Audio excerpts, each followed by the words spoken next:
BJP సమాధానం చెప్పాలి. Right sir. ఇక ఫైనల్గా ఇండియా టుడేకి ఇచ్చిన ఒక స్పెషల్ ఇంటర్వ్యూలో నేను ఒకసారి వినిపిస్తాను సార్. అది ఇండియా టుడేకి ఇచ్చిన ఒక ఇంటర్వ్యూలో జగన్మోహన్ రెడ్డి కొన్ని కామెంట్స్ చేశారు. షర్మిలను రేవంత్ రెడ్డి ద్వారా చంద్రబాబే నడిపిస్తూ ఉన్నారు అని చెప్పేసి, ఆంధ్రప్రదేశ్లో కాంగ్రెస్ పార్టీని కూడా నడిపిస్తూ ఉన్నది చంద్రబాబు నాయుడే అంటూ కామెంట్ చేశారు. Election, your sister, as I said, has been pitted against you. Does that trouble you? Does that leave you dismayed that your legacy is getting fractured and the Congress party, of which he was the chief minister, has put up the sister? Why is Sharmila? No, what I'm hurt is not because she's contesting. The reason I'm hurt is because she will lose deposits. It pains me the most to see her lose deposits. Because what she's done is not right. The very party that has put my father's name in the charge sheet, the very party that has filed these fabricated cases on me. And you know who the petitioners in my case are? None other than Congress and TDP.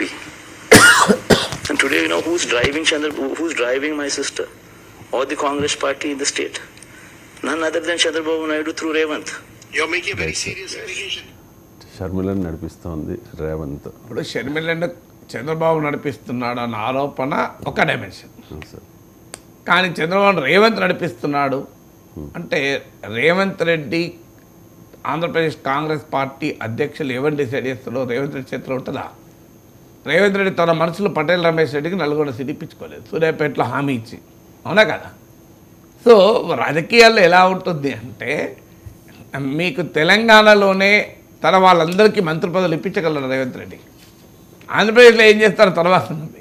Andhra Pradesh Congress వ్యవహారాలను Revanth Reddy final చేస్తాడు అంటే అది పొలిటికల్గా correct కాదు. భారత జాతీయ కాంగ్రెస్కు వ్యూహం ఉంటుంది కదా. సో రేవంత్ రెడ్డి చెప్పినట్లు చంద్రబాబు నాయుడు ఎందుకు చేస్తాడు? చంద్రబాబు నాయుడు తనకు ఉపయోగపడేది చేస్తాడు. మరి రేవంత్ రెడ్డి చెప్పలేదు బీజేపీతో పెట్టుకోవద్దని చంద్రబాబు నాయుడుకు. మరి బీజేపీతో ఎందుకు పెట్టుకున్నాడు? షర్మిలను విషయంలో చంద్రబాబును ఇన్ఫ్లుయెన్స్ చేయగలిగిన కాంగ్రెస్ పార్టీ బీజేపీని కలవకుండా ఇన్ఫ్లుయెన్స్ చేయలేదా? అందువల్ల పొలిటికల్గా షర్మిలను కాంగ్రెస్ పార్టీ కనుక ఆయన చంద్రబాబు నాయుడు ఏజెంట్ అని జగన్ చెప్పదలుచుకున్నాడు. షర్మిలకు కూడా తన విమర్శలన్నీ జగన్ పైనే కేంద్రీకరించి చంద్రబాబు నాయుడు పైన ఒక్క మాట అనకుండా, బీజేపీపై కూడా సీరియస్గా ఫైట్ చేయకుండా జగన్మోహన్ రెడ్డి చేసే వాదనకు బలం చేకూరుస్తుంది. అందువల్ల షర్మిలకు జగన్కు వచ్చే డిఫరెన్సెస్కు చంద్రబాబు కారణం కాదు, రేవంత్ రెడ్డి కారణం కాదు, మనందరికీ తెలుసు. అవి ఆస్తి తగాదాలే కావచ్చు, రాజకీయ తగాదాలే కావచ్చు. సో ఆ తగాదాల వల్ల ఒకసారి జగన్తో డిఫర్ అయి బయటకు వచ్చినాక జగన్ వ్యతిరేక శిబిరంలో షర్మిల ఉన్నప్పుడు జగన్ వ్యతిరేకులు ఆ అంశాన్ని సానుకూలంగా తీసుకుంటారు. ఒకవైపు నరేంద్ర మోడీ అంటున్నాడు జగన్ షర్మిల ఒకటే అని, చంద్రబాబు నాయుడు ఏజెంట్ అని జగన్ అంటున్నాడు. సో అందువల్ల షర్మిల పొలిటికల్ పర్సనాలిటీని డీలెజిటిమైజ్ చేయడానికి జగన్ ఒక ఎత్తుగడగా